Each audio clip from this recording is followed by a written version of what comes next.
یہ 2000 BC کی بات ہے کہ جب طوفان نوح کی تباہی کے بعد اللہ تعالیٰ نے سرزمین عرب پر ایک ایسی قوم پیدا فرمائی جو دنیا میں سب سے زیادہ طاقتور، مضبوط اور توانا افراد پر مشتمل تھی۔ یہ لوگ جسمانی خوبصورتی، سرخ و سفید رنگت اور وجاہت میں اپنا ثانی نہیں رکھتے تھے۔ مال و دولت کی فراوانی، شاندار تہذیب و تمدن، شان و شوکت سمیت دنیا کی ہر نعمت اور آسائش انہیں میسر تھی۔ قرآن کریم میں ارشاد باری تعالیٰ ہے کہ ان جیسی کوئی اور قوم اور ملکوں میں پیدا نہیں کی۔ قوم عاد کے متعلق تفصیل سوائے قرآن کریم کے کسی اور مذہبی یا قدیمی تاریخی کتب میں نہیں ملتی۔ اس لیے اس قوم کی حالت کا نقشہ یا قرآن کریم کے ذریعے بن سکتا ہے یا پھر ان اثریات کے ذریعے جو محققین علم آثار نے ان کے بارے میں حاصل کی ہے۔ مورخین لکھتے ہیں کہ عاد نام کا ایک شخص حضرت نوح کی چوتھی نسل میں ان کے بیٹے سام کی اولاد میں سے تھا۔ چنانچہ اس شخص کی اولاد اور اس کی پوری قوم عاد کے نام سے مشہور ہو گئی۔ وہ اعرابی تھے جو بہت لمبے اور مضبوط ستونوں پر قائم کردہ عالی شان محلات میں رہا کرتے تھے۔ قرآن کریم نے انہیں ارم ذات العماد یعنی ستونوں والے کے نام سے یاد کیا ہے۔ ارم ان کا بہت خوبصورت شہر تھا جس کے آثار 1984 میں خلائی شٹر چیلنجر کی مدد سے دریافت کیے گئے ہیں۔ یہ علاقہ آج کل عمان کا حصہ ہے۔ بحریہ عرب اور بحر احمر کے درمیان عمان، حضرموت، بحرین اور مغربی یمن تک ایک وسیع صحرا ہے جسے صحرائے الحقاف کہتے ہیں۔ یہ دنیا کے عظیم صحراؤں میں سے ایک ہے جس کا رقبہ ایک محتاط اندازے کے مطابق 65 لاکھ مربع میٹر ہے۔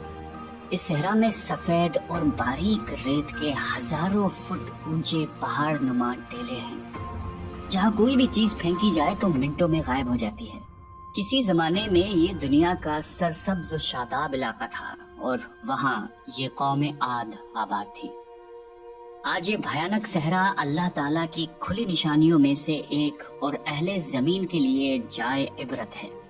قرآن کریم میں ارشاد باری تعالیٰ ہے کہ وہ ارم جو ستونوں والے تھے جن کی مانند کوئی قوم ملکوں میں پیدا نہیں کی گئی۔ بعض مفسرین نے لکھا ہے کہ ارم عاد کے دادا کا نام تھا جیسا کہ ان کے شجرہ نسب میں بیان کیا گیا تھا۔ ڈاکٹر اسرار احمد تحریر فرماتے ہیں کہ عام مورخین کا خیال ہے کہ ارم قوم عاد کے شاہی خاندان کا لقب تھا۔ حالیہ دور میں ایک شہر کے جو زیر زمین آثار دریافت ہوئے ہیں ان سے پتہ چلتا ہے کہ اس شہر کے فصیل پر 30 ستون یا مینار بنائے گئے تھے۔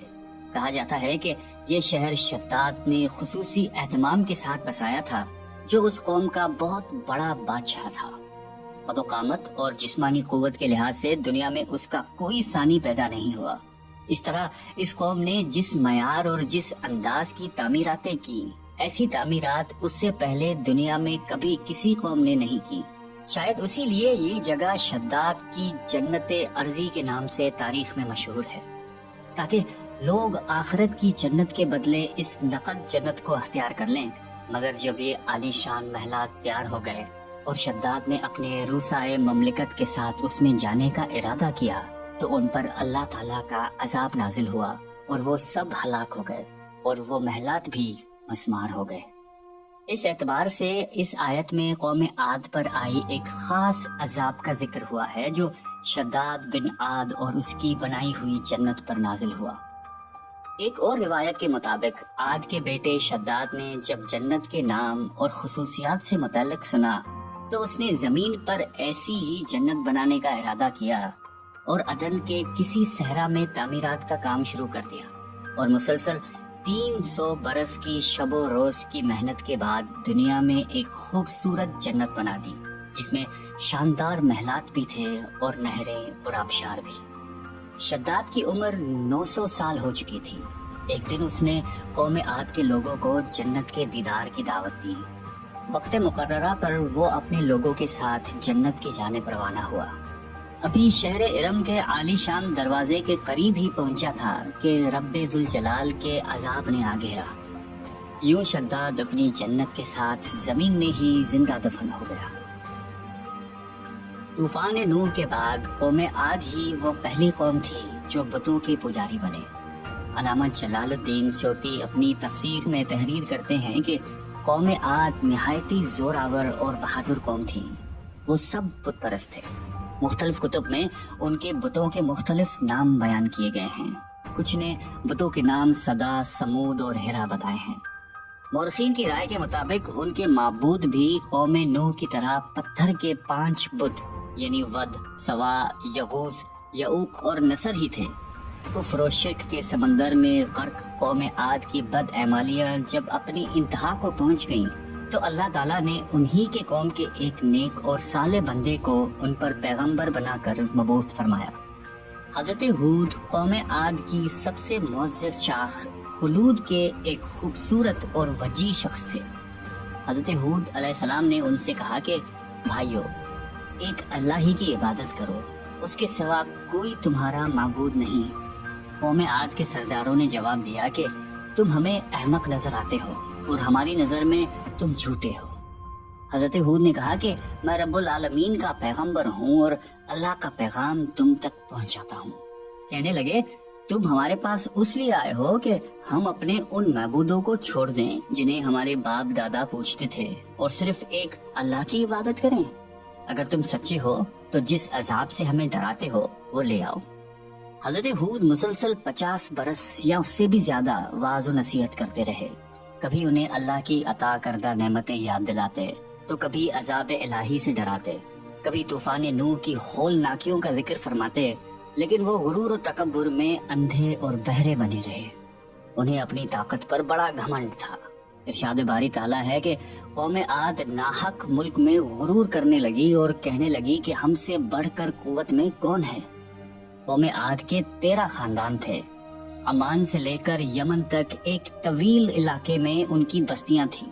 سرسبز و شاداب کھیت و کھلیان، پھلوں پھولوں سے لدے ہوئے باغات، میٹھے پانی کی بل کھاتی نہریں، خوبصورت آبشاریں اور تندرست و توانا قوی، مضبوط اور قداور جسامتیں، انہی سب نعمتوں نے انہیں شدید گھمنڈ میں مبتلا کر رکھا تھا۔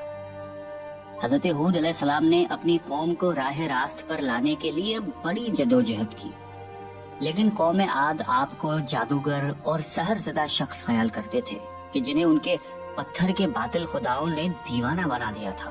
بالآخر وہ لمحہ بھی آ گیا کہ جب حضرت ہود علیہ السلام نے بارگاہ الہی میں دعا فرمائی کہ اے میرے پروردگار، انہوں نے مجھے جھوٹا کہا ہے، اب تو میری مدد کر۔ فرمایا اے نبی، یہ تھوڑے ہی عرصے میں اپنے کیے پر پچھتانے لگیں گے۔ اللہ تعالیٰ نے اپنے نبی کی دعا قبول فرمائی اور قوم عاد پر عذاب کی ابتدا ہوئی۔ بادلوں کے فرشتے کو حکم ملا کہ اب بارش نہ برسائی جائے۔ چشموں کے فرشتوں کو حکم ملا کہ ان کے چشموں اور آبشاروں کو خشک کر دو۔ دیکھتے ہی دیکھتے شادابی ویرانی میں بدل گئی، مویشی مرنے لگے، پھل اناج ناپید ہو گیا۔ پوری قوم خشک سالی کا شکار ہو کر بدحال و پریشان ہو گئی۔ یہ سلسلہ مسلسل 3 سال چلتا رہا۔ نبی سے قوم کی یہ پریشانی دیکھی نہ جاتی تھی۔ مسلسل واعظ و نصیحت کرتے رہتے اور فرماتے کہ اے میری قوم، اپنے پروردگار سے بخشش مانگو، پھر اس کے آگے توبہ کرو، وہ تم پر آسمان سے مینا برسائے گا اور تمہاری طاقت اور قوت میں اضافہ فرمائے گا۔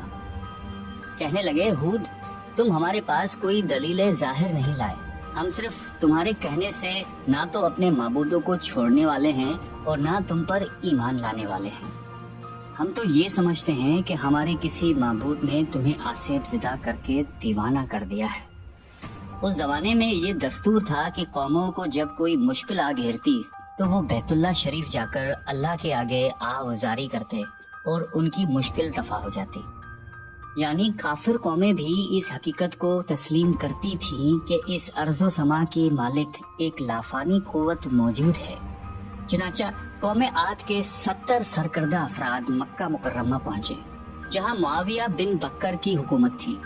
معاویہ کی ماں کا تعلق قوم عاد سے تھا۔ معاویہ نے ان کی خوب آوبھگت کی۔ وہ لوگ 1 ماہ تک وہاں رہے اور بارش کے لیے دعائیں مانگتے رہے۔ دعا کروانے والے سردار کا نام قیل بن عنبر تھا۔